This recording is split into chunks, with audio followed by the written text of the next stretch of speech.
Hey, Cody. Well, we are outside the Hanover Reserve Weddings and Events venue, and well, the Hanover Township Fire Chief tells us that there was a wedding taking place here out at the building, and that's when a fire erupted. But thankfully, everyone made it out safely, and there are no injuries to either firefighters and some of the attendings that were here. So again, the fire is under control right now, but it took a team effort to get there. Now, several agencies were called, including Liberty Township, Oxford Fire, Coleraine Fire, Fair Township, and the name just keeps going on. Now, we're going to play some video from the scene earlier today. Now, the fire chief says that they were called to the wedding venue around 5:30, and the fire chief says he hasn't seen a scene like this in over 10 years. Now, take a listen to what the fire chief had to say on what he believes is how the fire started. They had a fire in the fireplace, and it burnt through somewhere and caught the plywood on fire, and then it went up like a chimney. So.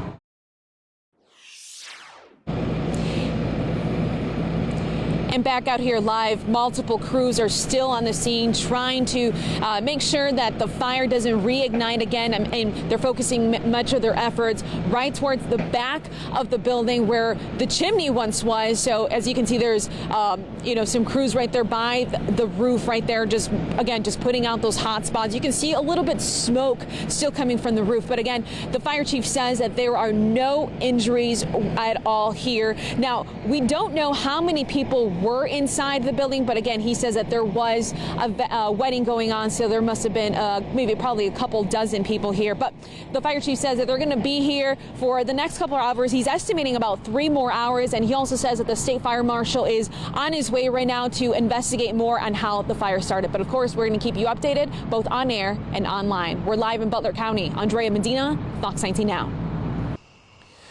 Tricia, a year and a day after Giovanna Coleman, Gennaro Gray, and Darius Parker were murdered, their families came here to the parking lot of Rapid Run Park, and they were in a gigantic circle right about where I'm standing right now, and they released balloons into the sky to remember their loved ones. But they also came here to make a plea to the community. After a prayer for their loved ones, the family released balloons into the sky. In the year and 1 day since they were shot and killed on Irving Street in Avondale, it's been a living hell. Family ain't getting no peace. At this gathering, where some were wearing masks with pictures of cousins Gennaro and Giovanna on them, the family shared fond memories of their loved ones to shift focus away from how they died. It's hard enough for adults to fathom something like this happening, but she has 3 kids, and they're the ones who found them like that. The family has leaned on their faith during this time. Praying, talking to each other, and trying to keep each other encouraged. If you had to say something to the person or whoever is responsible, what would you say? I ain't gonna say nothing to him. I'm gonna let God take care of it. Instead of speaking directly to whoever pulled the trigger, the family's instead speaking directly to people who know what happened and pleading with them to call police. Whether you know something, maybe somebody told you something, please speak up. If you don't want to do it for the people that are no longer here, do it for her children. The family tells me that they are focusing on justice because it will bring some form of closure, but they tell me that even that amount of closure will never bring their loved ones back. Reporting live, Cody Fisher, Fox 19 Now. We are at Hamilton High School. This is the home of well, you can see it. It's the Big Blue for what is one of the biggest games on the high school schedule tonight. We are live at the Skyline Chili Crosstown Showdown. Game, Joe. Okay, guys, we are standing on the field here at Hamilton High School, and we showed you right before the break. We were standing right there at the Big Blue, which I like to think is one of the bigger games tonight here in the Tri-State. Look, it is Coleraine, it is Hamilton. Just when you say those teams together, it sounds big, a GMC Classic matchup.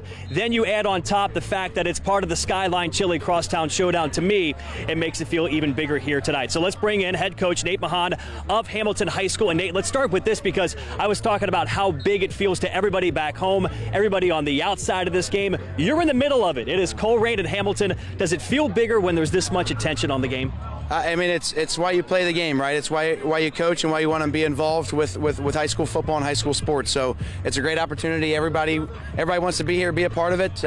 It's our turn to put on a little bit of a show, and hopefully we don't disappoint. We'll be ready to go. Well, Hamilton last week put on a show, 50 points in a win against Oak Hills. Now, the way your season has gone, you've had a couple of games canceled by COVID. So is it nice to finally get back out there and get that winning taste again last week? Absolutely. It was nice to be on the winning side of things, and it's just nice to get some momentum going each week to week, and knock on wood, it continues to go. But I think each week the kids have shown up, and the momentum's heading in our favor. We want to keep it going tonight. Now, I'll be selfish, and I'll admit this here. I'm here to see Caleb Johnson, the running back from Hamilton High School. He had 4 touchdowns in last week. He's off to play at Cal next year. I've read about him. I've yet to see him in person. Is he as good in person as he looks on paper? Well, I tell you what, I'm proud of him because he's grown up over the 3 years I've been working with him. He's really grown up and turned into a great young man.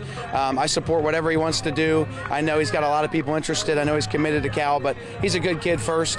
We need to block for him up front. We got to be a little balanced in the pass and run game to open up some holes for him, but we're hoping he has a good game tonight for sure. All right, that is Nate Mahan, the head coach here at Hamilton. You should see how involved he is during warm-ups. It's a lot of fun to watch, so we'll let him get back there to warm up. Yeah, he's a little bit sweaty here before we get going in the game. We will check in one more time here at Hamilton and talk about Colerain a little bit in this hour, a little bit later, guys, as we set up the final quarter again tonight at 11:15 with all the high school highlights that you want to see throughout the Tri-State. Reporting live in Hamilton, I'm Joe Danavan. Guys, we'll go back to you.